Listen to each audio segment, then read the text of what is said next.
खुशियों से भरा जीवन, हर पल में कमाई है, हर पल में कमाई है।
ओम शांति। सभी भाई बहनों का बहुत वेलकम है। आज हमारे बीच में प्रेम दीदी हैं फरीदकोट से, जो पंजाब जोन की इंचार्ज हैं। बाबा के डायरेक्ट पालना में पली बड़ी हैं। तो आज वो हमारे साथ अपना एक्सपीरियंस शेयर करेंगी। ये हमारा सौभाग्य है कि बाबा के अनन्य बच्चों में से एक हस्ती हमारे साथ आज जुड़ रही हैं। तो हम इसका पूरा लाभ उठाएंगे कि ये अव्यक्त मास चल रहा है और अभी बाबा की याद डायरेक्ट उनसे पालना लिए उनसे हम सुनेंगे। ओम शांति दीदी, आपका बहुत बहुत स्वागत है SSW के इस सत्र में।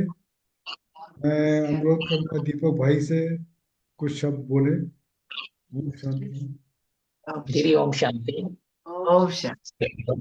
ओम शांति। सभी भाई बहनों को भी ओम शांति। हमारे बीच में प्रेम दीदी जुड़े हैं। दीदी फरीदकोट से जुड़े हमारे बीच में, और हमारे जो पंजाब जोन है उसके निमित्त जोन इंचार्ज भी हैं दीदी। और दीदी 1965 में ईश्वरी ज्ञान में आए, मम्मा बाबा से मिले, तब से बहुत सारी सेवाएं दीदी ने की हैं। तो हम दीदी टाइम न वेस्ट करते हुए आपसे आपका अनुभव सुनना चाहेंगे। आप ब्रह्मा बाबा से पहले कब मिले, कैसे ज्ञान में आए, और कैसे आपने इतनी लंबी जीवन यात्रा हम सभी भाई बहनों से शेयर करें। आदरणीय प्रेम दीदी।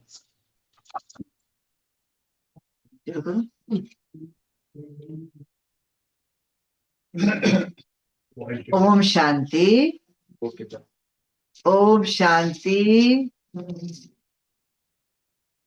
आज आवाज आ रही है मेरी? ओम शांति दीदी। आ रही है दीदी? ओम शांति। आवाज ठीक आ रही है? जी दीदी, ठीक है। ठीक है, थैंक यू। ठीक है। ओम शांति।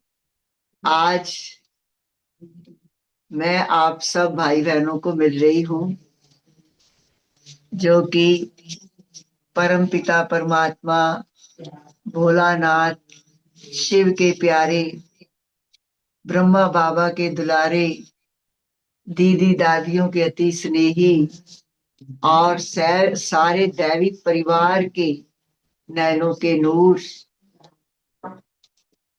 सिक्योरिटी विंग के या और जो भी भाई बहने हैं इसमें जुड़े हुए, सभी को मिलकर मुझे बहुत खुशी हो रही है कि जब जब जनवरी मास आता है तो प्यारे ब्रह्मा बाबा की शिक्षाएं, पालना, प्यार याद आता है।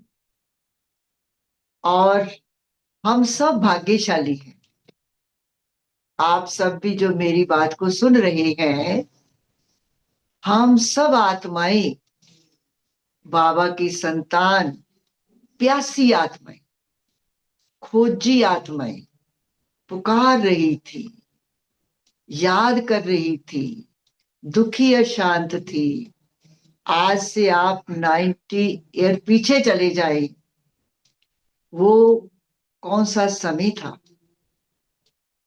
सन 1936 में जब महाज्योति, अखंड ज्योति, परम ज्योति, दिव्य ज्योति भोलानाथ शिव बाबा ने ब्रह्मा बाबा के तन में प्रवेश किया। और उस समय जो सामने उनके भाती थे, बच्चे थे, उन सबको बाबा ने अद्भुत अनुभव कराए। ये उन बच्चों ने अनुभव किया कि बाबा का जीवन बदलता जा रहा है। धीरे धीरे बाबा ने गीता सुनानी शुरू की। घर के जितने भी भाती थे उन सबको बाबा ने नाम लेकर के राधा आत्मा, जसोदा आत्मा, नारायण आत्मा, बाबा ने आत्म अभिमानी स्थिति अपने परिवार से शुरू की। उसके बाद फिर जब गीता सुनाते थे तो गीता सुनने के लिए जो अड़ोस पड़ोस के लोग आने लगे, उनको साक्षात्कार होने लगा। अब कैसे मालूम पड़ा कि परम ज्योति इनमें प्रवेश की हुई है? जो उस समय गीता ज्ञान सुनने के लिए बाबा के बच्चे आते थे, उनको साक्षात्कार होता था। श्री कृष्ण को मानने वाला है, श्री कृष्ण का साक्षात्कार होता था और वो कहता था मैं इसमें। गुरु नानक देव जी को मानने वाला है, उसका साक्षात्कार होता था, वो कहता था मैं इसमें। इस प्रकार से जो जिस इष्ट को मानता था उसको वो दिखाई देता था और वो कहता था मैं इसमें। और सभी ने ब्रह्मा बाबा को ही भगवान कहना शुरू कर दिया। लेकिन धीरे धीरे ज्ञान के राज खुलते चले गए। जैसे जैसे ज्ञान की गहराई बढ़ी, पवित्रता का फाउंडेशन मजबूत होने लगा, और वैसे वैसे विरोध होने लगा। लेकिन उनको मालूम नहीं था कि ये परम पिता परमात्मा का कार्य स्वयं आकर के कर रहे हैं। जैसे जैसे विरोध बढ़ा, पवित्रता की गहराई बढ़ी और धारणा की इमारत ऊंची होनी शुरू हो गई, और सबको ये समझ आने लगी कि इनके तन में वो परम पिता परमात्मा की आत्मा प्रवेश करके कार्य कर रही है। बाबा ने, ब्रह्मा बाबा ने शिव बाबा को पहचाना और उन्होंने अपना सब कुछ इस रुद्र ज्ञान यज्ञ में समर्पित कर दिया। और उसमें दादियों को निमित्त बनाया, 400 की भट्ठी बनी। बाबा ने उन बच्चों को योग की भट्ठी में पका करके इतना मजबूत किया, उन बच्चों को शिव शक्ति बनाया और 1950 में माउंट आबू में आए। आप सबने देखा होगा ब्रिज कोठी, राजा भरतपुर के राजा की थी, और उसमें बाबा बच्चों को लेकर के आए। याद करिए वो सीन कि बिल्कुल जंगल, बिल्कुल शांत, और दादियां भी छोटी उम्र की जवान, और ऐसी शिव शक्तियों को बाबा ने आगे बढ़ाया, उनको सर्व शक्तियों से भरपूर किया, और इतना भरपूर किया कि उनको विश्व परिवर्तन के कार्य में प्रेरणा दी जाने की। मुझे याद है कि हमारी आदरणीय गुलजार दादी बताते थे कि कहते जब हम बाबा के बच्चे बाबा के पास ही रहना चाहते थे, हम सोचते थे कि माउंट आबू में ही हमने रहना है, तो बाबा हमको बहुत प्यार से कहते थे, बच्ची तुम कुआं हो, तुम नदी हो, कि तुम तालाब हो। तो कहते, हम नशे से कहते थे, बाबा हम कुआं नहीं है, हम तालाब नहीं है, हम तो नदी ही है, नदी का पानी मीठा होता है। तो बाबा ने कहा कि नदी फिर एक जगह नहीं बैठती है, नदी तो बहती है, और जहां जहां जाती है वहां वहां अपना मीठा पानी सबको देती जाती है और हरियाली करती है। तो ऐसे करके कहते बाबा ने हम बच्चों को प्रेरणा दे करके भारतवर्ष तो क्या विश्व की सेवा में भेजने की प्रेरणा दी। तो मैं ये कहना चाहती थी कि कहाँ से यज्ञ शुरू हुआ, कहाँ माउंट आबू हमारी दादियां आई, और कहाँ फिर जब दादियों को बाबा ने भारतवर्ष के कोने कोने में भेजा,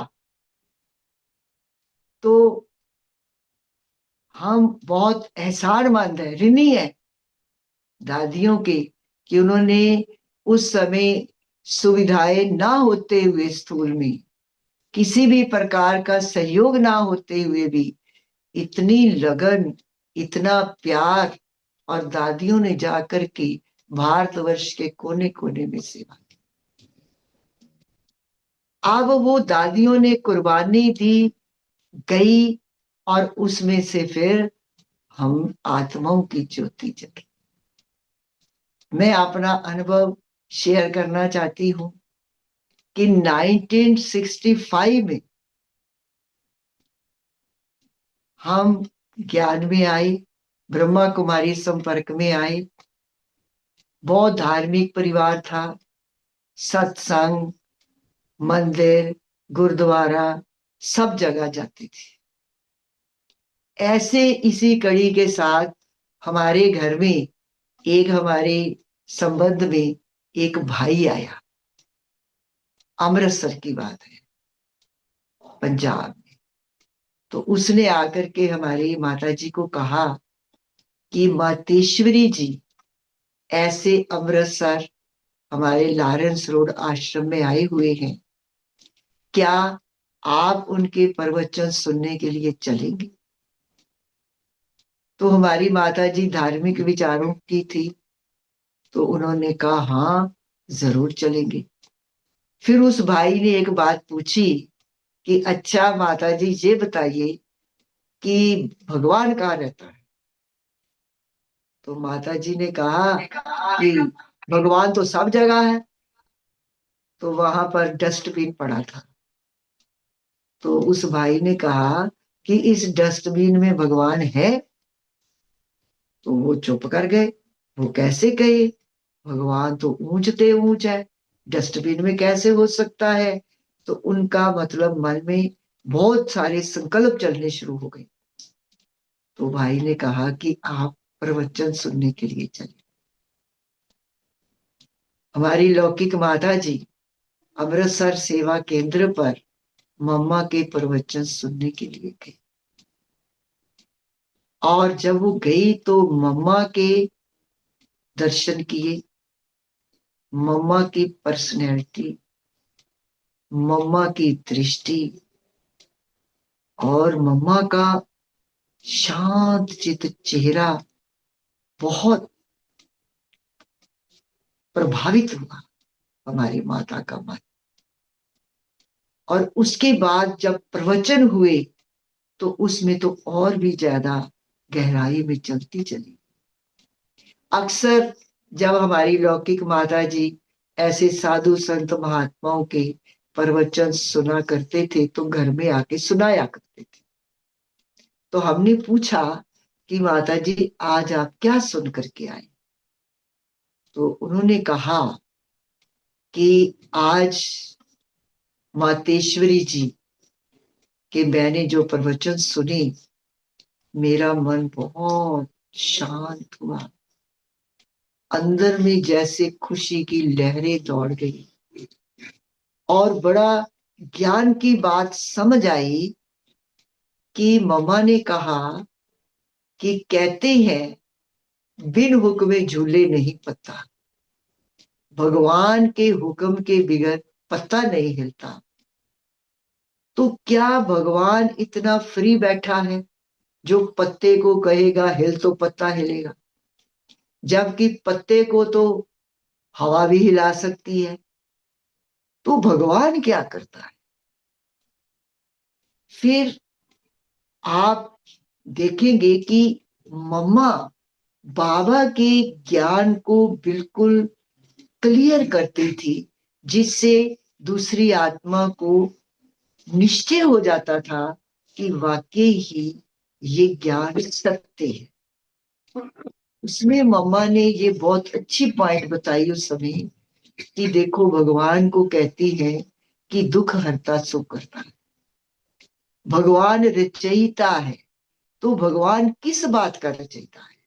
भगवान क्या रचना करते हैं? मम्मा ने 4 बातें बताई कि कहती है देखो आत्मा है वो अमर और अजर अविनाशी है। पहली बात, आत्मा अनादि अविनाशी है, काटने से कटती नहीं, जलाने से जलती नहीं, मारने से मरती नहीं। दूसरी बात, परमात्मा जन्म मरण के चक्कर से न्यारी है, वो भी अनादि अविनाशी है। तीसरी बात, जो सृष्टि चक्कर है, सतयुग त्रेता द्वापर कलयुग संगम युग, ये भी अनादि अविनाशी है, ये भी चक्कर घूमता है। और चौथी बात, 5 तत्व भी अनादि अविनाशी है, पृथ्वी वायु जल अग्नि आकाश। तो ये जब अनादि अविनाशी है तो भगवान किस बात का रचयिता है? और भगवान के लिए फिर ये कहती हैं कि भगवान जो है वो सब जगह है और फिर वो दुखी आत्माओं को सुख देने वाला है। जब हम बुलाते हैं तो कहते हैं हे पतित पावन आओ, हे दुख हरता सुख करता आओ। तो इसका मतलब मम्मा ने कहा कि जब भगवान इस सृष्टि पर आते हैं, सृष्टि तो होती है परंतु सृष्टि पतित बन जाती है, सृष्टि दुखी बन जाती है, सृष्टि का सारा ढांचा बिगड़ जाता है। तभी कहते हैं हे बिगड़ी को बनाने वाले सामने आ। तो भगवान वो कार्य करता है जो कोई मनुष्य आत्मा नहीं कर सकती। तो भगवान क्या कार्य करता है इस सृष्टि में? जो मनुष्य आत्मा है, मनुष्य के संस्कार बिगड़ने से सृष्टि तमो प्रधान बन जाती है और भगवान आकर के आत्माओं में परिवर्तन लाते हैं, आत्माओं के संस्कारों में परिवर्तन लाते हैं। ऐसे नहीं कि सृष्टि कोई महल माड़ियां कोई बाग बगीचे भगवान बैठ करके बनाता है, ये तो मनुष्य भी बना सकता है। कोई कहे कि भगवान मैं किसी मनुष्य की टांग टूट गई और भगवान इसको जोड़ दे तो हम समझे भगवान आया है। नहीं, मम्मा ने कहा कि टूटी हुई टांग को तो सर्जन भी ठीक कर सकता है, तो भगवान क्या करता है? भगवान जब ये सृष्टि आसुरी पुरानी तमो प्रधान हो जाती है, उसको तमो प्रधान से सतो प्रधान बनाने का कार्य करता है। जैसे मिट्टी कुम्हार नहीं बनाता, उसका रूप परिवर्तन करता है। सोनार सोना नहीं बनाता, उसका रूप परिवर्तन करता है। लोहार लोहा नहीं बनाता, उसका रूप परिवर्तन करता है। इसी प्रकार भगवान जब इस सृष्टि पर आती है तो जो आत्माएं दुखी अशांत होती है, संस्कार पतित बन जाती है, तो उनको पतन बनाने का कार्य करता है। बाबा जी ने ज्ञान ही पहली बार सुना और बहुत अच्छा लगा। और उसके बाद फिर एक दिन मुझे कहते, चलो मैं आपको ब्रह्मा कुमारियों के दर्शन करा के लाती। ये 1965 की बात है। और हमें एक भाई थे जिन्होंने अपनी बिल्डिंग थी, उन्होंने स्कूल की बिल्डिंग बेचने लगाई हुई थी और उन्होंने कहा था कि जब तक ये बिके तब तक आप बहनें इस बिल्डिंग में रहो।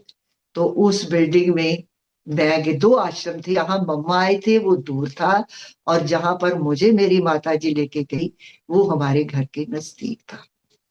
तो वहां पर जब मुझे लेकर के गई, बोला चलो ब्रह्मा कुमारियों के दर्शन करा के, तो उस समय ऐसा नहीं होता था कि कोई प्रदर्शनियां होती थी, कोई म्यूजियम होता था। लेकिन उस समय तो कोई किसी को साथ लेकर जाता था जान पहचान से, तो उसको हमारी जो प्यारी दादी है वो ज्ञान सुनाती थी। तो जैसे मैं अपनी माता जी के साथ गई तो मुझे बहनों ने बहुत प्यार दिया और मुझे प्रेरणा दी कि प्रेम तुम 7 दिन का कोर्स करो। मैंने कहा हाँ मैं जरूर करूंगी। तो मैंने दूसरे दिन से 7 दिन का कोर्स शुरू किया। पहले दिन मुझे आत्मा का परिचय दिया बहनों ने, दूसरे दिन परमात्मा का परिचय दिया, तीसरे दिन हमारे जो जोन इंचार्ज आदरणीय चंद्रमणि दादी थे, जो यज्ञ के आदि रतन 1936 में बाबा के ज्ञान को लिया था और दादी वहां पर अमृतसर में रहते थे। तीसरे दिन मुझे दादी मिली और दादी कहती हैं कि प्रेम, तेरे को दृष्टि लेकर के योग करना आता है? मैंने कहा नहीं मुझे तो नहीं आता। कहते अच्छा आज बैठ, मैं तेरे को दृष्टि देकर के योग कराऊंगी, तुम मेरे दृष्टि मेरे से लेना, मेरे मस्तक की तरफ देखना। मैंने कहा ठीक है। तो एक कमरा आप देखिए कि 12 बाय 12 का कमरा होगा, वो क्लासरूम था और लाल लाइट जली और दीदी सामने बैठी, पीछे शिव बाबा का चित्र था और दीदी कहते तुम मेरे मस्तक की तरफ देखना। मैंने कहा ठीक है। तो मैं बैठी, लाल लाइट जग रही थी, दीदी मेरे सामने बैठी थी। और उन दिनों में आपने सुना होगा कि फिल्मी गीत चला करते थे उस जमाने के, तो योग चलता था। लेकिन उस समय कुछ ही दिन पहले हमारे 2 गीत नए निकले थे। एक था वसुधा के सांचल में, स्वर्गीक भारत भूतल में, शिव स्वागत आज तुम्हारा। और दूसरा गीत चला था, हमने देखा हमने पाया शिव भोला भगवान, कितना मीठा कितना प्यारा शिव भोला भगवान। तो आप इमेजिन कीजिए कि दीदी मेरे सामने बैठी है और वो गीत की मीठी मीठी जो आवाज है वो मेरे कानों में पड़ रही है और मैं दीदी के मस्तक की तरफ देख रही, दृष्टि ले रही। और दृष्टि लेते लेते मुझे दीदी दिखाई नहीं। मुझे चारों तरफ लाइट ही लाइट दिखाई दी और कानों में मीठी मीठी आवाज है, हमने देखा, हमने पाया शिव भोला भगवान। कितना मीठा, कितना प्यारा शिव भोला भगवान। और मैं दृष्टि ले रही हूँ और ऐसा शांति का अनुभव कर रही हूँ। लाइट ही लाइट दिखाई दे रही है और आगे उसमें शब्द आते हैं, जागो, उठो, लूटो परम पिता का प्यार, आज तुम्हारे द्वार खड़ा है जग का सृजनहार। तो ये मेरे कानों में आवाज पड़ रही है और मैं सामने दीदी नहीं लाइट ही लाइट देख रही हूँ। तो मुझे ऐसा शांति का अनुभव हुआ, ऐसा अंदर में खुशी का अनुभव हुआ। मुझे लगा कि जो मेरी आत्मा को शांति चाहिए, खुशी चाहिए, वो मुझे यहाँ मिल सकती। तो आज भी मैं अनुभव करती हूँ कि वो दीदी की 3 मिनट की दृष्टि मेरी जीवन की सृष्टि बदल दी। आज मुझे 60 वर्ष हुए बाबा के यज्ञ में बाबा की सेवा करते। फिर उसके बाद क्या हुआ कि जब मेरा कोर्स पूरा हुआ तो उस कोर्स में हमें ये समझ आ गई कि बहनों ने कहा कि शिव भोलानाथ जिसको हम इतनी देर से बुलाते थे वो माउंट आबू में आ चुके हैं और वो ब्रह्मा बाबा के तन में प्रवेश करके मुरली रोज सुनाती है और ये मुरली हमारे पास आती है और हम ये मुरली आपको रोज सुनाया करेंगे। मैंने कहा ठीक है। पर जो ये बात आई कि शिव बाबा माउंट आबू में ब्रह्मा बाबा के तन में आए हुए हैं, तो एकदम जैसे आत्मा को लगन लग गई कि भगवान इस धरती पर आए हुए हैं माउंट आबू में बाबा के तन में, तो हम तो जरूर बाबा को मिलने के लिए जाएंगे। और उसके पहले थोड़ा सा बता दूं कि ये एक मन में संकल्प था पहले से ही, क्योंकि हम जैन सतियों के पास भी जाते थे और गुरुद्वारे में भी जाते थे, मंदिर में भी जाते थे। तो ऐसे मन में होता था कि ये जीवन क्या है, ये जीवन अगर हमें भगवान ने दी है तो इससे हमारे द्वारा बहुत ज्यादा पुण्य का कार्य होना चाहिए। तो जब ऐसा संकल्प आया कि भगवान आए हुए हैं तो मैंने अपने माता जी को कहा कि मुझे तो आज पता लगा है कि भगवान माउंट आबू में है तो मैं तो जाऊंगी। तो उनको थोड़ा सा ये था डर कि ये कहीं फिर वहां की ना हो जाए, ये शादी ना कराए। असल में माँ बाप को लोक लाज भी होती है कि लोग क्या कहेंगे अगर ये वहां आश्रम में चलेगी, शादी करने के लिए मना कर दिया। तो इस प्रकार से उनके दिल में डर बैठ गया और लोगों ने भी उनको भड़का दिया कि भी आप जो है इस अपनी लड़की को कहते वहां पर भेजते हो तो ना भेजो। लेकिन अब मेरे मन में जो बात आ गई कि मुझे जाना है, तो अब माता जी कहते नहीं, बड़ा मुश्किल है, वह हमने नहीं जाना। क्योंकि उनको ये निश्चय नहीं होता था कि शिव बाबा ब्रह्मा बाबा के तन में प्रवेश करके ज्ञान सुना। तो मैंने आदरणीय दीदी जी से पूछा कि ऐसे मुझे माता जी तो छुट्टी नहीं देती है माउंट आबू जाने की, पर मेरा तो दिल है, मैंने तो जाना है। तो उन्होंने ये कहा दीदी ने कि अगर तुम्हारी लगन होगी, तुम्हारा भगवान से सच्चा प्यार होगा तो तेरे को छुट्टी जरूर मिलेगी, तू अच्छी तरह से बाबा को याद कर।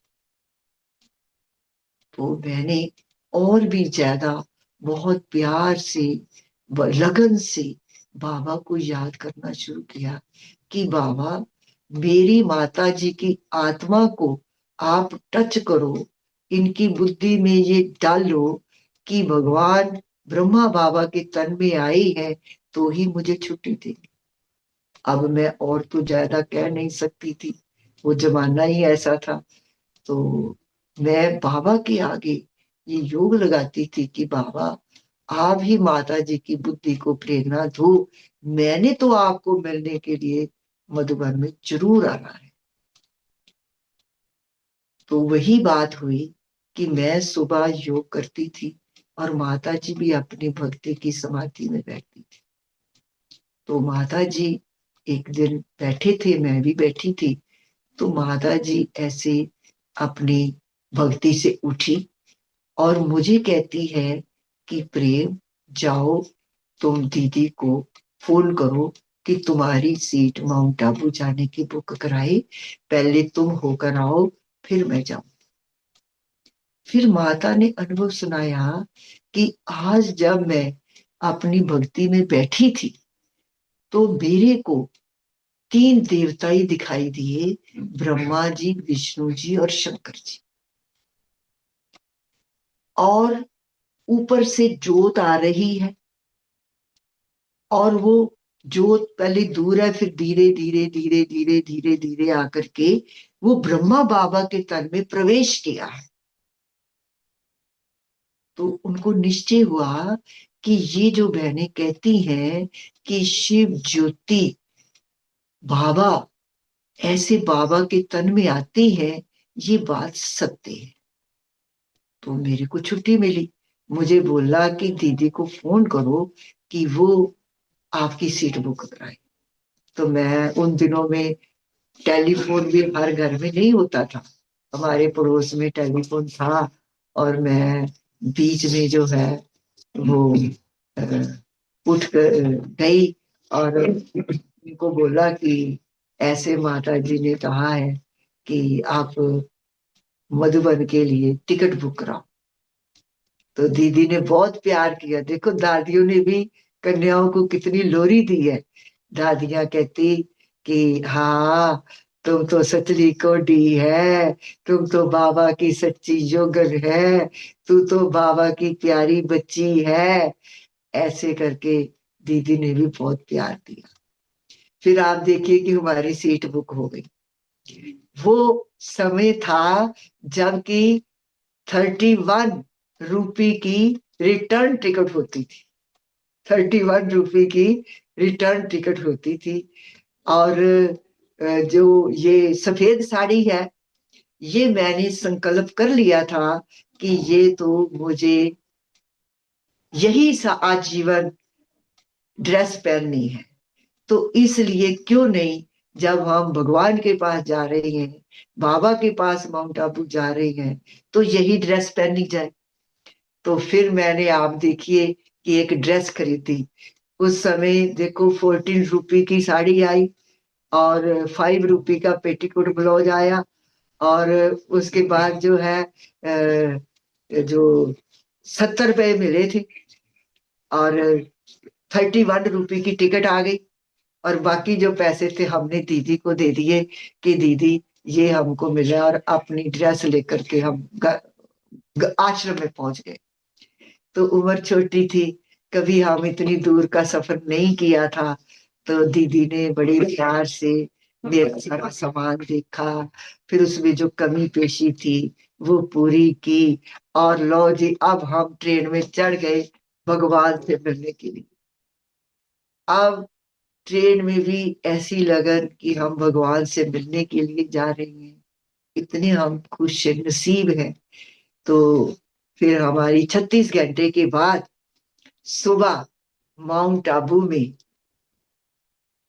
हमारी वहां पर पहुंच हुई, ट्रेन पहुंची, उसके बाद बस में बैठे, बस के बाद फिर हम पांडव भवन में आए। पांडव भवन में जो अभी बाबा का कमरा है, इसके पीछे कमरे थे, वहां हम ठहरे थे। तब ये जो शांति स्तंभ के सामने वाले रूम है, तब ये बन रहे थे, अंडर कंस्ट्रक्शन थे। तो बाबा के रूम के पीछे जो रूम है वहां पर अपनी दादियां भी रहती थी, तो हम भी वहां पर कन्या थे, तो दीदी भी थी साथ में, वहां हम रहे। और जब हम सवेरे पहुंचे तो संदेश आया कि बच्चे थके हुए आए हैं, नहाए धोए, नाश्ता करें, आराम करें, तो बाबा शाम को 5:30 बजे मिलेंगे। अब हमें तो इतनी खुशी, इतनी लगन कि हम भगवान से इतनी देर से मिलेंगे, 5:30 तो बहुत लेट बजेंगे। तो हमारे को बहुत ही अंदर में कि बाबा से हम जल्दी जल्दी मिले। तो ऐसे हुआ कि नहा धो करके हम जो है नाश्ता करके अभी बाहर आए थे, तो बाबा झोपड़ी में बैठे थे। तो झोपड़ी से बाहर आए और हम इधर आंगन से गए और बाबा को देखा, और ऐसे हमने बाबा को भाके पहन ली। तो बाबा बहुत खुश हुए। बाबा कहते अच्छा बच्चे आ गए। मैंने कहा जी बाबा। अच्छा बच्चे थके हुए आए हैं ना, तो अब आप आराम करो भोजन करके, उसके बाद फिर बाबा शाम को 5:30 बजे मिलेंगे आप। तो बड़ी खुशी, बाबा 5:30 बजे मिलेंगे, पर टाइम ना पास हो।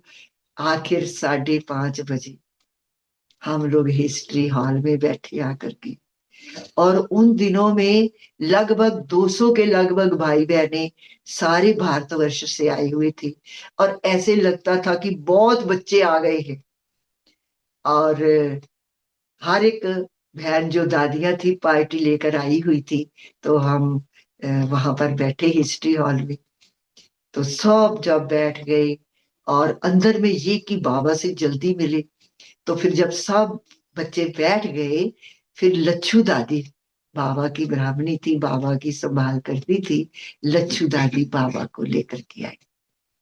और ये जो हिस्ट्री हॉल में 3 संदली लगी हुई है ना, बाबा देखो इतनी एज थी, और बाबा नीचे पालथी लगा करके जो बीच वाली संदली है जमीन पर बैठे,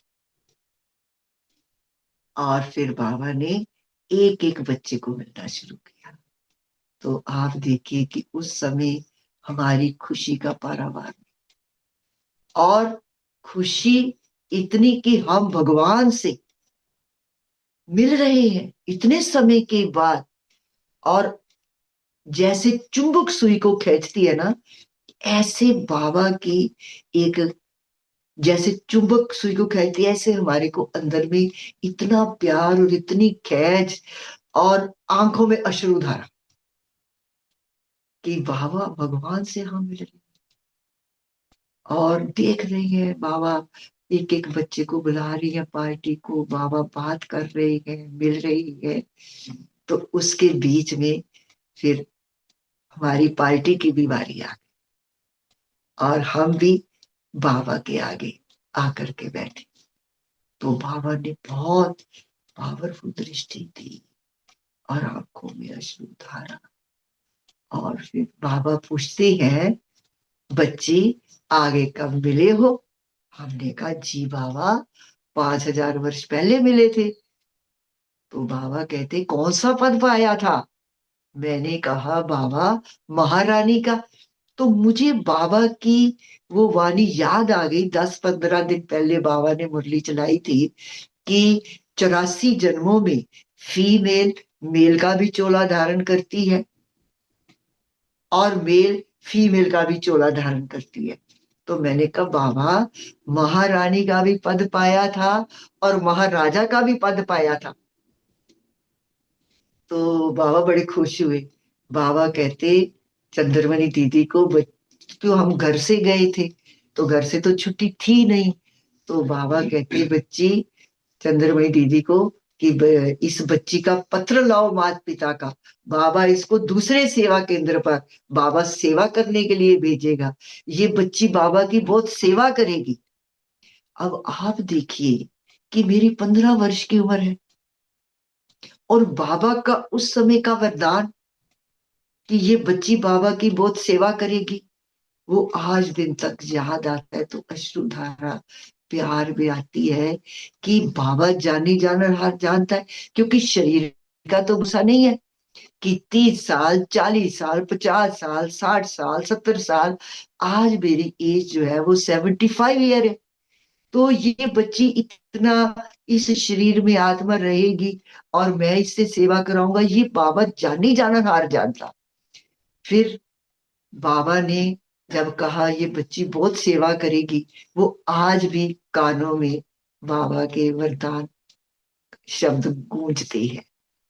फिर बाबा ने एक प्रश्न और पूछा, ये जो साड़ी थी मैंने बाबा के आगे पहन करके ही पहली बार बैठी थी, सफेद ड्रेस, तो ऐसे हाइट भी थी। तो बाबा ने अगला प्रश्न पूछा, बच्ची तुम्हारा युगल कहाँ है? मैंने नशे से कहा, बाबा आप ही तो मेरे युगल है, क्योंकि हम तो एक अंदर में निश्चय कर चुके कि हमारा संसार ही बाबा है, पतियों का पति है, बापों का बाप है, माताओं की माँ है, गुरुओं का गुरु है, टीचरों का टीचर है, तो हमारा तो सारा सब कुछ ही बाबा है।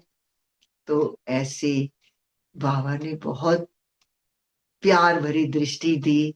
और फिर उस समय गीत लगता था, गीत भी फिल्मी होते थे और उनमें बहुत भावना प्यार की होती थी। तो जब मैं, आप इमेजिन कीजिए कि मैं बाबा के आगे बैठी हूँ, बाबा मुझे दृष्टि दे रहे हैं और गीत बज रहा है। गीत कौन सा बजा था? तुम्ही मेरे मीत हो, तुम्ही मेरी प्रीत हो, तुम्ही मेरी जिंदगी की पहली पहली मीत हो, तुम हो बेचैन सैया हम भी करार थे, जाने ना दूंगी तुझको नैनों के द्वार से, मिला आज प्यासा पंछी नदिया की धार से।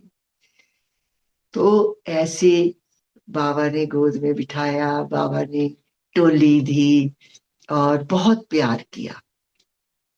एक एक बच्चे को बाबा ने प्यार दिया और बाबा का एक ही प्रेरणा होती थी कि बच्चे शिव बाबा याद है, कि बच्चे इस ब्रह्मा की देह में ना फंसे, इसके तन में जो शिव बाबा की प्रवेशता होती है उसको समझे और उसको याद करे। जैसे बाबा सुबह 4 से 5 बच्चों को योग कराने के लिए आते थे, बीच वाली सतरी में बैठते, और उसके बाद आप देखिए योग के बाद जो आंगन है, बाबा का कमरा इसके सामने आंगन है, यहाँ पर सब बच्चे बाबा के पीछे पीछे आ जाते थे। और आपको बताऊं, एक तरफ भाइयों की लाइन उस आंगन में और एक तरफ बहनों की लाइन, और बीच में बाबा सीधे ऐसे खड़े होकर के एक एक बच्चे को दृष्टि दे। आप वो सीन अपनी आंखों के आगे क्रिएट करें। बाबा पहले भाइयों को दृष्टि दी, फिर माताओं बहनों को दृष्टि दी, बाबा फिर लाइन के बीच में आकर के ऐसे पीछे हाथ करके खड़े हो गए। फिर बाबा कहते, बच्चे याद है, जानते हो, तुम्हारी कार में एक बत्ती, मेरी कार में 2 बत्ती। बात समझाई कि हमारे शरीर के अंदर तो एक ही आत्मा है, लेकिन बाबा के अंदर 2 आत्मा है। बाबा इतना, मतलब कि बच्चों को याद दिलाते थे कि बच्चे कहीं भूल ना जाएं कि ये शिव बाबा बोल रहा है या ब्रह्मा बाबा बोल रहा है। बच्चे सदा याद रखें कि इसके तन में शिव बाबा बैठा। फिर आप देखो कि एक बार बाबा, मैं झूले में बैठी हुई थी, बाबा की झोपड़ी के बाद झूला था, वहां बैठी हुई थी। तो वहां अंगूरों के भी वो थे, जून का महीना था। तो बाबा, मैं जो वहां पर बाबा बैठे हुए थे जो झूले में, झूले में बाबा बैठे हुए थे झोंपड़ी के बाहर। तो मैं गई, मैंने कहा आज तो मौका, हम मौका ढूंढते थे, बाबा नाश्ता कर रहे तो भी हम चले जाते, बाबा हमें किट्टी खिला देते। बाबा झूले में बैठे, हम झूले में बैठ जाते बाबा के पास जा करके। तो ऐसे बाबा झूले में बैठे थे तो मैं भी बैठ गई जा करके। तो बाबा कहते, बच्ची याद है किसके साथ झूल रही हो? मैंने कहा शिव बाबा के साथ। बच्ची पास, बच्ची पास। ऐसे करके बाबा बच्चों को बहुत ही प्यार करते। फिर जैसे उस समय बाबा ने बच्चों को आत्म अभिमानी स्थिति और शिव बाबा याद है, ये वो 2 बातें बहुत ही बाबा ध्यान देते थे जैसे आपको बताएं कि हमको भोली दादी ने कहा कि आज सतगुरुवार है, तो आप सवेरे भोग बनाने के लिए सहयोग देना। तो हम लोग देखो आप कि नहा धो 3 बजे उठे, नहाए, 3:30 बजे हम भंडारे में चले गए। भंडारे में गए और भोली दादी ने हमारे को आटा दिया, पेड़े दिए, ऐसे हमारे यहाँ पेड़े थे और हम पूरी बेलने वाले थे। बेल रहे थे पूरे 4 बजे, 5 मिनट पहले बाबा भंडारे में आ गए। भंडारे में आ गए और हमारा बेलना और चकला हाथ में, और ऐसे बाबा से दृष्टि ले ली।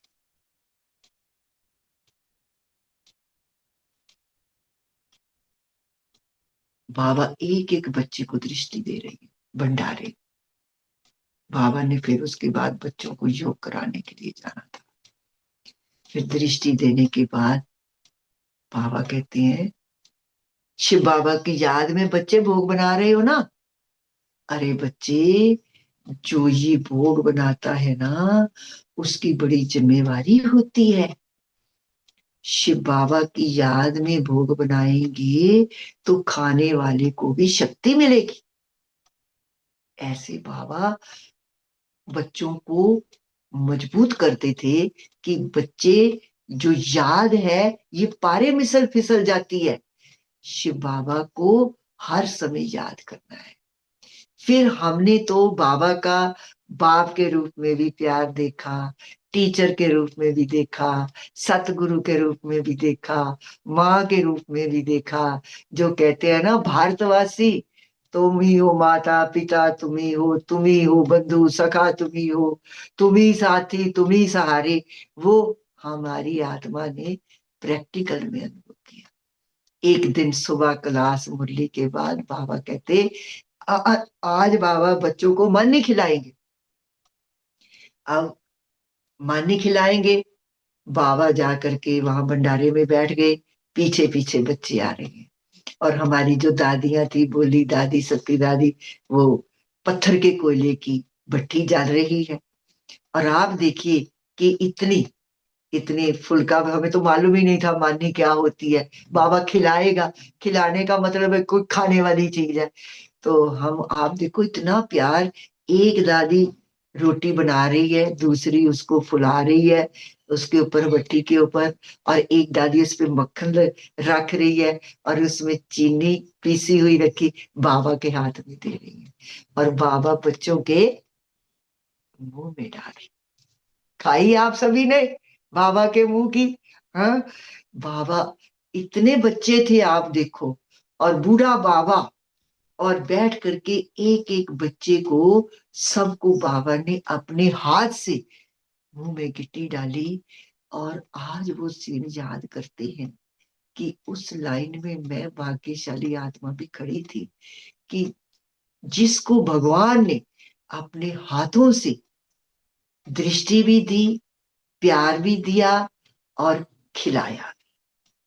फिर एक बात हमने और अनुभव किया कि ये जो हमारी कंट्रोवर्सी की पॉइंट्स है, परमात्मा सर्वव्यापी नहीं है, मनुष्य आत्मा 84 लाख योनियां धारण नहीं करती है, उन दिनों में जब हम बाहर लोगों को सुनाते थे, दादियां सुनाती थी, तो लोग विरोध करते थे कि आप हमारे शास्त्रों को निंदा करते हो, कंडम करते हो, आप जो है ये जो है शास्त्रों की, ये शास्त्रों में तो है मनुष्य आत्मा 84 लाख योनियां धारण करती है, तो आप ये विरुद्ध बोलते हो। तो लोग लड़ाई करते थे। लेकिन हमने अनुभव किया कि वही बात जब बाबा डायरेक्ट मुरली सुनाते थे, हिस्ट्री हॉल में बाबा बैठे हैं, बीच वाली संदरी में बैठे हैं, और बाबा मुरली चला रहे हैं, सामने बच्चे बैठे हैं। और आपने भी मुरली में सुना होगा कि बच्चे, तुम बुद्धू थे। बाबा की मुरली में आता है ना कई बार, बच्चे तुम बुद्धू थे। तो वो मुरली आपको मैं बताती हूँ कि बाबा ऐसे मुस्कुरा भी रहे हैं, और बाबा कह रहे हैं, बच्चे देखो ना, तुम पहले बुद्धू थे। कैसे बुद्धू थे? तुम सत्संग में जाते थे, और वहां पर सुनते थे भगवान कण कण में है, भगवान सब में है, कुत्ते बिल्ली गधे घोड़े गाय भैंस में है। तो आप क्या करते थे? गर्दन हिला करके बाबा ने एक्शन किया। बच्चे तुम कहते थे सात वचन मार। मनुष्य आत्मा 84 लाख योनियां धारण करती है, गधा घोड़ा कुत्ता बिल्ला गाय भैंस में जाती है। तो तुम क्या कहते थे? सात वचन। गंगा पतित पावनी है, गंगा में स्नान करने से सारे पाप धुल जाते। आप क्या कहते थे? सात वचन मार। बच्चे अब तुम बुद्धू से सुद्धू हो गए। देखो जैसे लौकिक में नहीं बाप अपने बच्चे को बैठ करके समझाता, तो बाबा कहते अभी देखो तुम बुद्धू से सुद्धू हो गए। कैसे हुए? बच्चे अब तुम जब सत्संग में जाएंगे ना, तो वहां तुम सुनेंगे भगवान सब में है, कुत्ते बिल्ली कण कण गधे घोड़े में है। तो आप क्या करोगे? नहीं, नहीं, ये झूठ है। मनुष्य आत्मा 84 लाख योनियां धारण करती है, गधा घोड़ा कुत्ता बिल्ला में जाती है। आप कहेंगे नहीं, ये भी झूठ है। गंगा पतित पावनी है। आप कहेंगे नहीं, ये भी झूठ है। तो आप देखिए कि इतनी कंट्रोवर्सी की पॉइंट्स जब बच्चे बाहर सुना रहे हैं तो लोग लड़ रहे हैं, और जब बाबा के महावाक्य जब हम मुरली सुन रहे हैं तो उसमें कितना भी कोई संशय बुद्धि होता था वो निश्चय बुद्धि हो जाता था कि बाबा ठीक कह रहा है। बहुत सारे बच्चे अपने शहरों से जाते थे, सेंटरों से, तो उनके मन में कई तरह के संकल्प होते थे। हम बाबा से ये प्रश्न पूछेंगे, ये कैसे सृष्टि चक्र कैसे, 5000 कैसे, सतयुग त्रेता कैसे। बाबा को देखते ही वो सारे प्रश्न भूल जाते थे। बहनें बल्कि कहती थी बाबा ये जो बच्चा आया है ना, ये बहुत माथा खपाता है, ये बहुत प्रश्न करता है, तो बाबा क्या करे? बाबा कहता था कोई नहीं बच्चे, ठीक हो जाएगा। तो जब वो मुरली सुनता था तो मुरली सुन करके तो वो निश्चय बुद्धि हो जाते थे, और वो आगे सुनाने शुरू कर देते थे, बाबा के बच्चे बन जाते थे। तभी आप देखिए कि हमारे जितनी भी वरिष्ठ दादियां हैं, वरिष्ठ भाई हैं, कितना ज्ञान का फाउंडेशन मजबूत है। एक ही उनके जबान में रहता है कि बदल जाए दुनिया ना बदलेंगे हम, बदल जाए दुनिया ना बदलेंगे हम। तो कहने का भाव है कि शिव बाबा ने ब्रह्मा बाबा के तन में प्रवेश करके ज्ञान, योग, धारणा, सेवा, टीचर रूप में चारों ही सब्जेक्ट अच्छी तरह से क्लियर किए। फिर उसके बाद अव्यक्त बाप दादा बच्चों को संपन्न और संपूर्ण बाप समान बनाने की बाबा ने बच्चों को प्रेरणाएं दी। फिर आपको बताएं कि क्या क्या बताए आपको बाबा का बच्चों के प्रति ऐसे नेचुरल, कि जैसे हम अपने घर में बैठे हैं और सारी बात कर रहे हैं, बाबा एक एक बात का राज बताते थे। एक बार क्या हुआ कि एक एक कर्म जो जो बाबा का था, एक एक बोल जो था, वो महावाक्य भगवान था, तो महावाक्य था। एक बार क्या हुआ कि यहाँ पर जहां अभी भंडारा है, यहाँ पर वृक्ष लगे हुए थे, फल थे लगे हुए, सीजन में फल लगे। तो बंदर आए, बंदरों ने कुछ गिरा लिए, कुछ खा लिए, खराब कर दिया। तो भाइयों को बड़ा गुस्सा आया कि हमारी तो इतने समय की मेहनत बंदरों ने खराब कर दी। तो गुस्से में बाबा के पास गए, बाबा आज देखो इन्होंने क्या किया बंदरों ने, तो कहो तो इनको मार दे, सदा के लिए काम खत्म हो जाएगा। तो बाबा ने प्यार से कहा नहीं, वो भी बाबा के बच्चे हैं। अरे बच्चे, वो कोई मार्केट से थोड़ी खरीद करके खाएंगे, वो भी तो यही से खाएंगे, इसलिए इनको मारना नहीं है, ये बाबा के बच्चे हैं। तो ऐसे हमने देखा कि बाबा का दृष्टि एकदम जैसे चुंबक खींच रही है, और करंट आत्मा में शांति, शक्ति, प्यार, पवित्रता जैसे अंदर में ठाठी लगा रही है, खुशी हो रही है।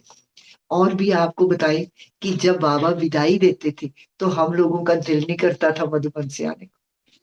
15-15 दिन पार्टी रहती थी जाकर के वहां पर मधुबन में। तो बहुत जैसे अपने घर में अपने आए हुए हम घूमते थे। तो जब विदाई लेते थे तो उस समय गीत बजता था, भगवान तेरे घर का श्रृंगार जा रहा। तो बाबा इतनी प्यार भरी दृष्टि देते थे, अरे देखो बच्चे जो है वो भगवान के घर का श्रृंगार है। और फिर बच्चे जो गीत बोलते थे, तेरी दुनिया से दूर चले होके मजबूर हमें याद रखना, इतनी अश्रुधारा बहती थी। और फिर उसके बाद जो ये भंडारा है, वहां पर गेट है, बाबा वहां तक छोड़ने जाते थे बच्चों को। और जब तक हम ओझल नहीं हो गए, बाबा एकदम खड़े हैं और हम आगे चल रहे हैं और पीछे मुड़ मुड़ के देखते थे तो बाबा खड़ा होता था। और फिर बाबा लास्ट तक विदाई देता, बाय करता और जाते। फिर विदाई के समय बाबा गो सुन कम सुन की टोली देते थे, मिश्री, बादामी और इलायची। जब पार्टी जानी होती थी ना, मुरली के बाद बाबा टोली देते थे। और बाबा कहते थे इसका रहस्य है, ये गो सुन कम सुन की टोली बाबा दे रहे हैं। और बच्चे पता है इसका क्या रहस्य है? ये जो बाबा मिश्री दे रहा है ना, बाबा ये चाहता है मेरे बच्चे मिश्री के जवान मीठे। बच्चे, ये जो बादाम है ना, ये बादाम आपके ब्रेन को ताकत देंगे, और ये ज्ञान रत्नों से आपका ब्रेन भरपूर होगा, और दूसरी आत्माओं को आप ये ज्ञान रत्नों से भरपूर करेंगे। बच्चे, ये जो बाबा इलायची दे रहा है ना, बच्चे तुम्हें मनुष्य से देवता बनना है।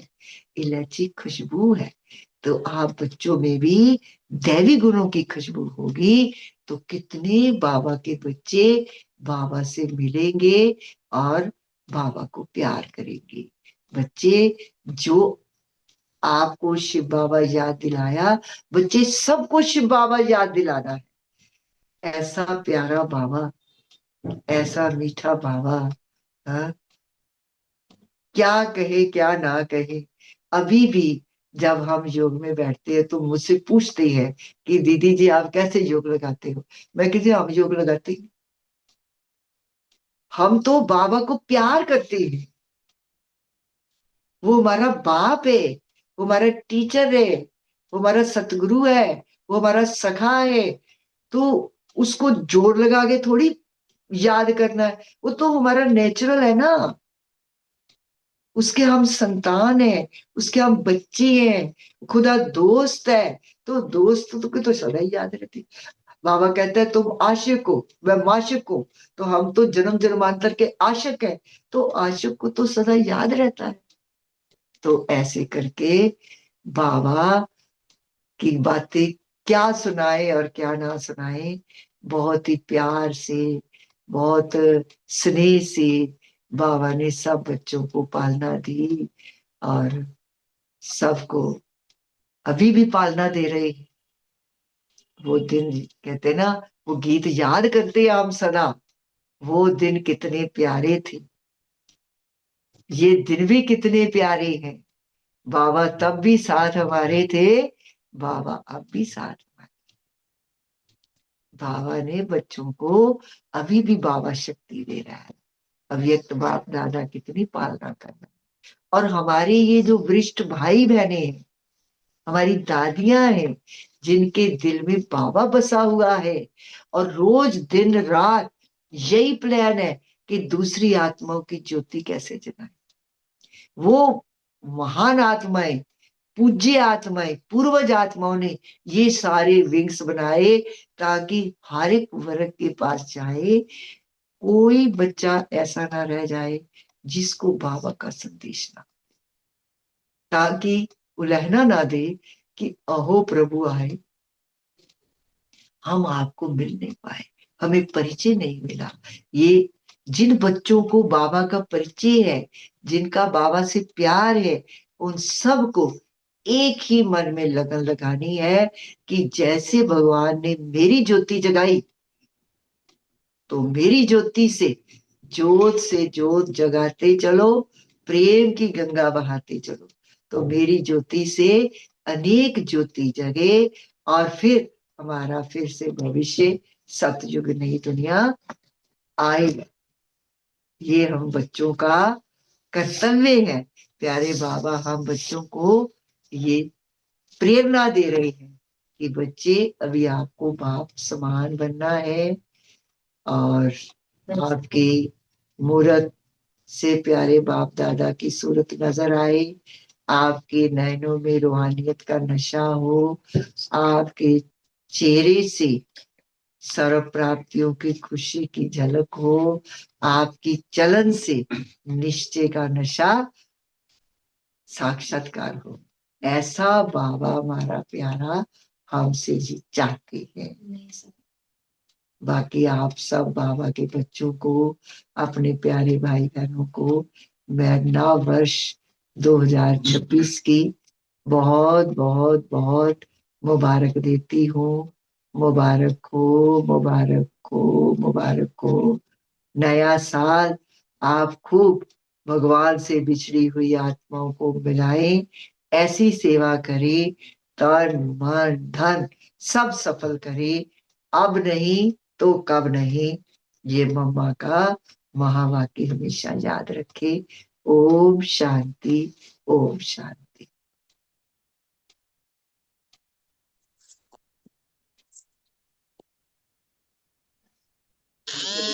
थैंक यू सो मच, आपने इतना व्यस्त होते हुए भी टाइम दिया सभी को।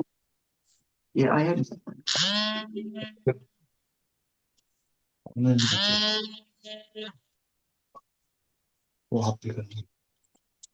कुशल भाई जी। दीपक भाई। हाँ दीदी, थैंक यू, आपने इतना बिजी होते हुए हम सबको टाइम दिया।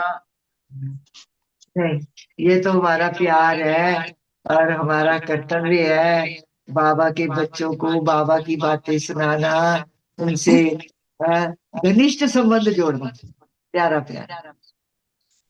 ओम शांति दीदी, हमने भी अनुभव किया आपने जो बताया उससे। थैंक यू, बाबा तो बहुत प्यारे।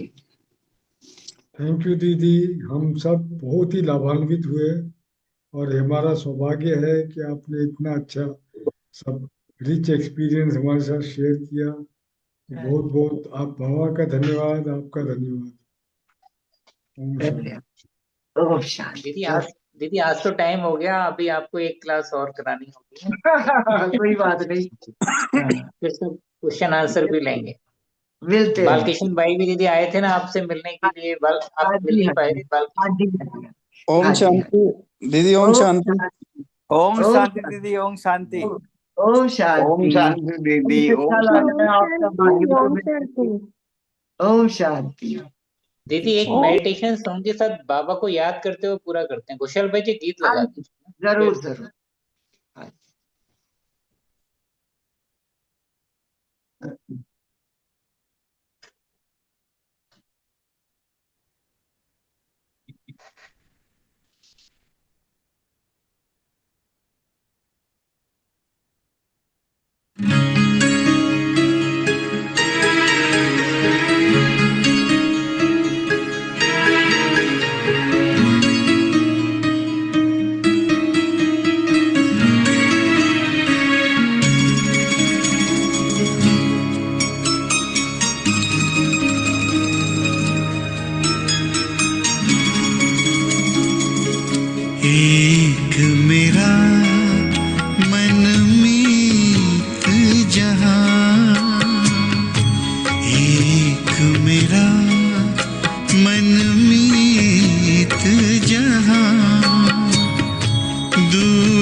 का जहां कोई शोर नहीं, शोर नहीं, कोई शोर नहीं।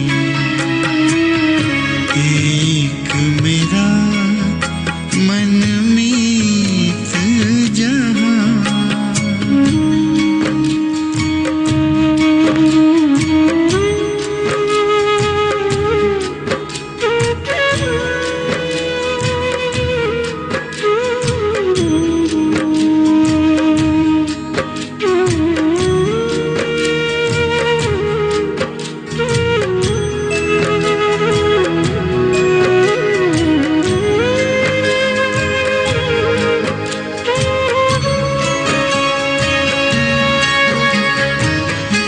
दिल को बड़ा सुकून मिला है, मन को मिला है चैन।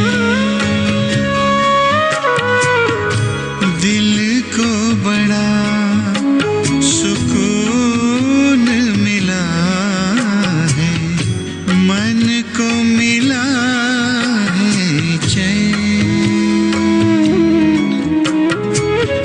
उसने मुझको अपना कहकर प्यार दिया दिन रैन, प्यार दिया दिन रैन।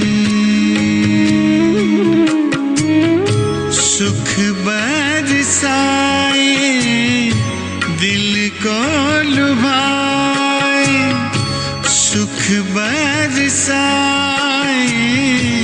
दिल को लुभाए। ऐसा कोई चित चोर नहीं, चित चोर नहीं, चित चोर नहीं।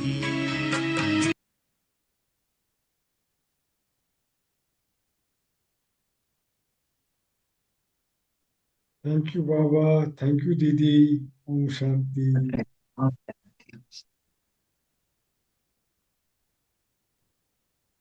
थैंक यू दीदी, थैंक यू बाबा। ओम शांति दीदी जी। ओम शांति सर। ओम शांति भाई साहब। ओम शांति।